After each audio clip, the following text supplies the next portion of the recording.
What's up, everyone? Thank you for clicking on my YouTube channel, the Silos Film Club. Today, we're going to be talking about one of my most anticipated films of the year, The Smashing Machine, starring Dwayne "The Rock" Johnson. It's a biographical film following the life of Mark Kerr. He was a professional MMA fighter, big pioneer of the MMA community. And this is directed by Benny Safdie. He is one half of the Safdie brothers. His brother Joseph. They did Uncut Gems, Good Time, and is produced by A24. It had a lot of buzz. People were crying. Dwayne "The Rock" Johnson was crying during the standing ovation at the film festival. And Benny Safdie also won I think it's called the Silver Lions Award, which is a pretty decent award. And yeah, guys, I'm very excited to talk to you guys about the Smashing Machine. But before we get started about the Smashing Machine, don't forget to hit the like and subscribe button. Turn on your notifications so you guys don't miss a beat on any of the movie news. Guys, so I finally watched the Smashing Machine. I'm gonna give you guys some honest review on this movie, on this film. Watched it last night, and I'm not gonna lie, guys, this movie delivered. I honestly do think this movie delivered. Dwayne "The Rock" Johnson did fantastic. I think he's gonna be up there maybe in talks of some Oscar nominations, but I am gonna talk about negatives and positives because there's some negatives in the film. I'm gonna tell you guys what the film is about first. So let's talk about what the film is about. The film is about Mark Kerr. Mark Kerr is a pioneer of MMA. He was his style was wrestling. He's very strong. They call him the Smashing Machine. He was also in the UFC, and he was also in Pride. Pride is a different organization, competitive. It's a competitive to the UFC back in the day. UFC actually bought Pride out and pretty much got a lot of their fighters and made in UFC. Took a lot of their fighters. A lot of fighters came from Pride besides Mark Kerr. Mark Coleman, that's in the film we'll talk about. Um, Rampage Jackson came from there. Rampage Jackson came from there. Vanderlei Silva came from there. Anderson Silva came from there. The rules were a little different. They actually fought in a ring. Pride was pretty big. Very, very different rules. They were able to do soccer kicks and stuff like that. And, it. And I actually bought this sweater a while ago because I've always been a fan of Pride. I've always been a fan of MMA. I actually, trained MMA myself, and I actually fought MMA. So I have an idea of what I was getting myself into watching these fights, and I knew what was going on and stuff like that. But yeah, so pretty much it follows Mark Kerr. I think in the movie it specifies it takes place between the late 90s and early 2000s in the life of Mark Kerr. Pretty much he was undefeated. Smashing through everybody, beating everyone up. He was coming up, and he ends up going to Pride. And there's a lot of things that he's going through behind the scenes of just him fighting. Him and his girlfriend fighting nonstop. Him, keeping his undefeated streak. His abuse with drugs. I know he was shooting up like. To be honest, I'm not too sure what kind of drugs. I mean, I know they were like painkillers, but he was shooting it up. With the syringe needle, but I wasn't too sure exactly what drug it was that he was using. But he was, abusing drugs, trying to numb the pain of what his body was going through. Him and his wife fighting all the time. But yeah, pretty much follows his life throughout that time. And right when this big fight of his comeback, when he fights in, he is fighting in Pride, but his comeback fight with one of the fighters, and that's how the movie kind of takes place between that time. I think I'm gonna talk about the negatives, and I think why some people kind of did not like this part of the movie. So pretty much the negatives of the movie, I had very few, but my negative of the movie is I think people started to feel bored because the movie itself, it follows Mark Kerr.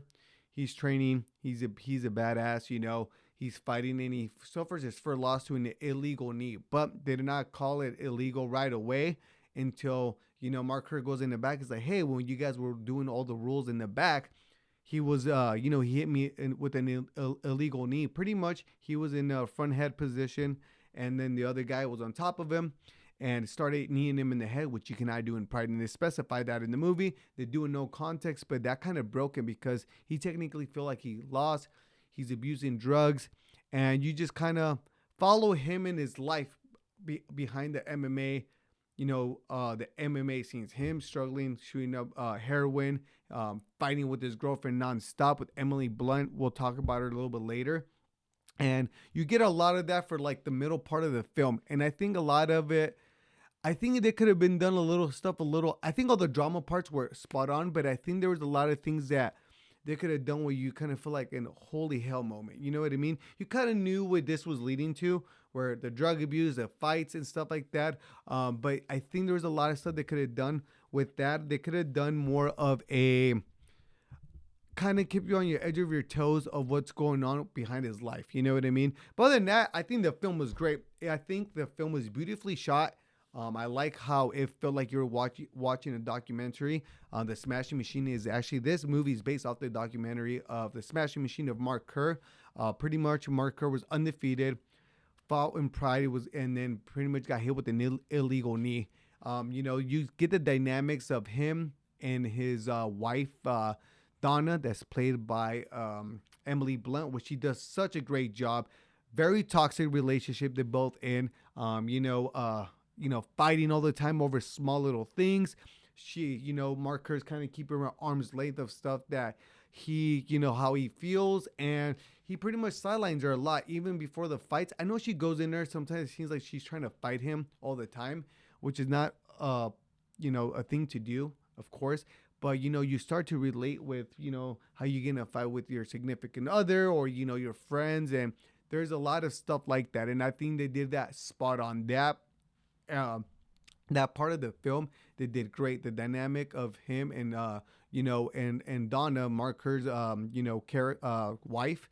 And she wasn't a wife in the movie yet, but his girlfriend in the movie, I thought they did great. They both were phenomenal.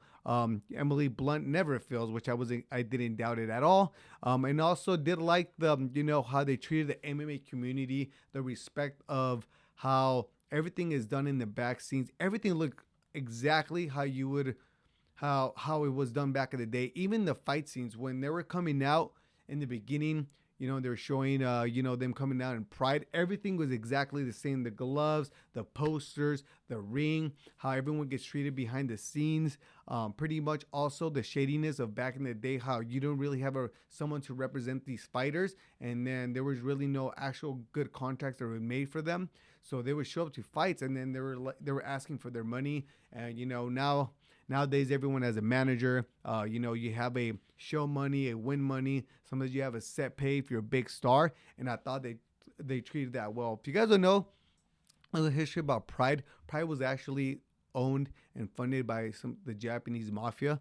But they don't really get into that. I don't think that was such a big thing back in the day, but it was like something that was kind of known. But they love fighting, so they used to pay these fighters. Some fighters pretty good, but Mark Kerr kind of got screwed at one or two fights in the Pride organization.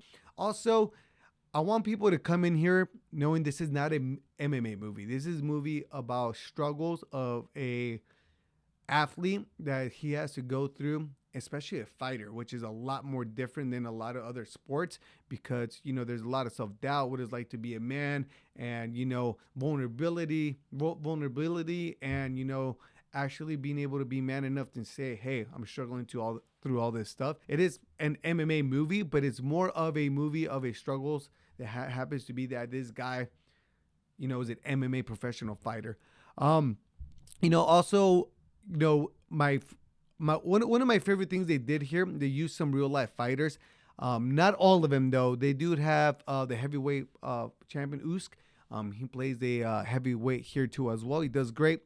He does more of the fight scenes than a lot of screen time. He does phenomenal. Ryan Bader as Mark Coleman. I'm not gonna lie, it's not even just the looks.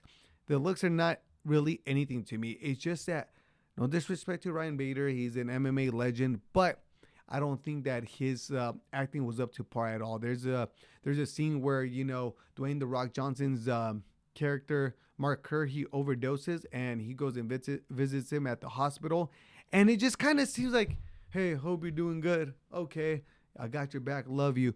They do have a good dynamic because you can tell they're friends, but his acting is just the stuff that he said I didn't really believe. It's more, I think they could have casted someone else. I don't think they needed to use an actual MMA fighter for that role. I mean, it's Ryan Bader playing Mark Coleman at the end of the day. Mark Coleman is a UFC Hall of Famer too as well.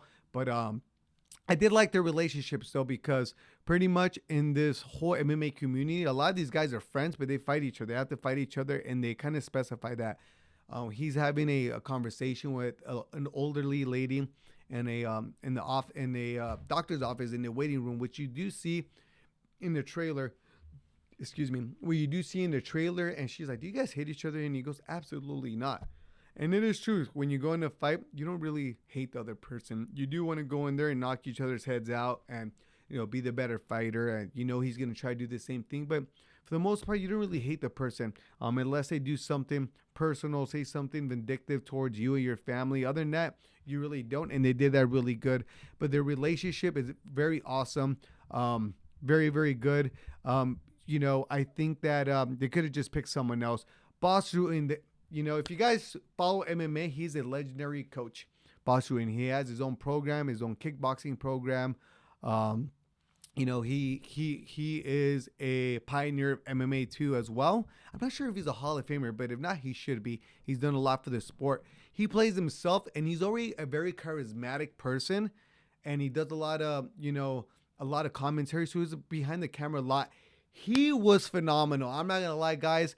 He was phenomenal. So pretty much the Rock, Mark Kerr's character, he loses that fight. After he loses that fight, a lot of things start to happen with him. Him and his girlfriend are fighting nonstop. He is using, he's trying to get clean. Him and his girlfriend are fighting. She's drinking in front of him. He's telling Donna not to drink in front of him because it's disrespectful. And he goes to Boss Rutan to pretty much kind of like a rejuvenation, kind of start a new training camp, and he's going to go back to Pride because it was technically a no contest. So he's going to go back to Pride and finish the tournament. And one of my favorite scenes too with Boss Rutan and Mark Kerr is when they start.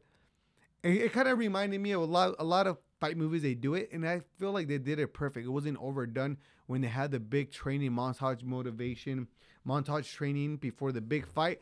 They did it this way, but they did it a lot more calmer with the song "My Way" by Frank Sinatra, and I thought it was great. That was a really cool scene. It gave me goosebumps when they were doing the big training scenes before the big fight. I thought that was done great, and Boss Rutan was very charismatic with The Rock. It was very believable, him being in this setting and stuff. I'm trying to maybe Boss Rutan did train Mark Kerr. I wouldn't doubt it. I'm pretty sure that he did. So, but yeah, it was very believable. Him playing himself, which sounds kind of dumb, but to me, it was very believable. I thought it was done awesome, to be honest, guys.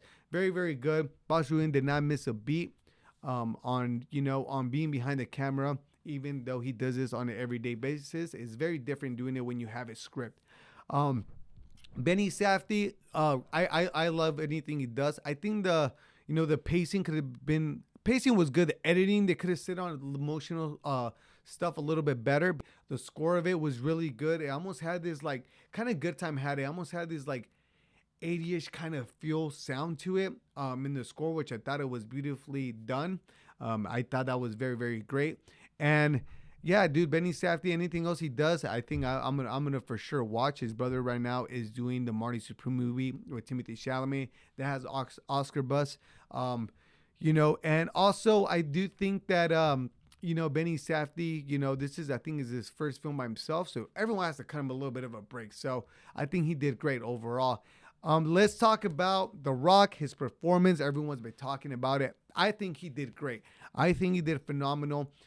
You forget that you are watching The Rock, to be honest. There's prosthetics that are done to him that you see him changing to this Mark Kerr character, and you totally believe it.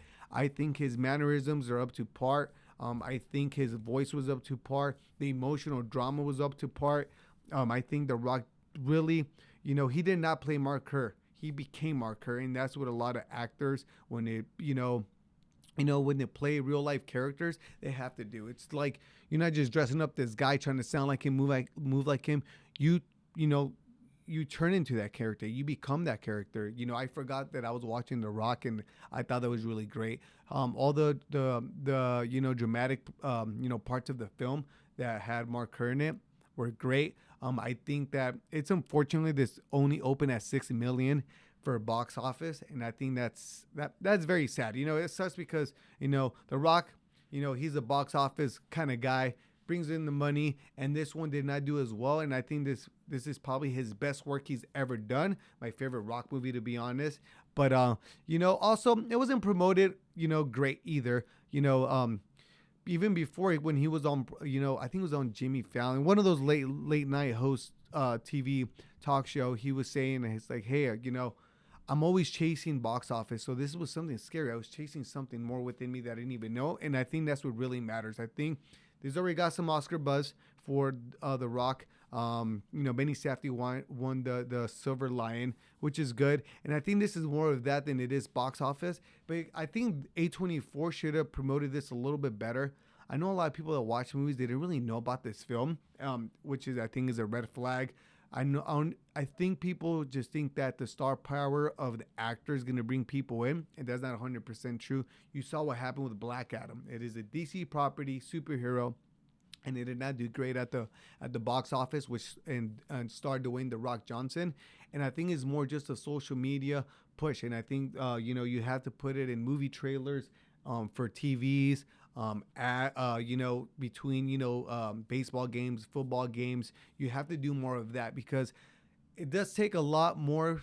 I mean, a lot of people are still not going to the movie theaters, especially movie theaters are expensive. It's like $30, $35 to go with two people, $30, let's say, just for your movie ticket.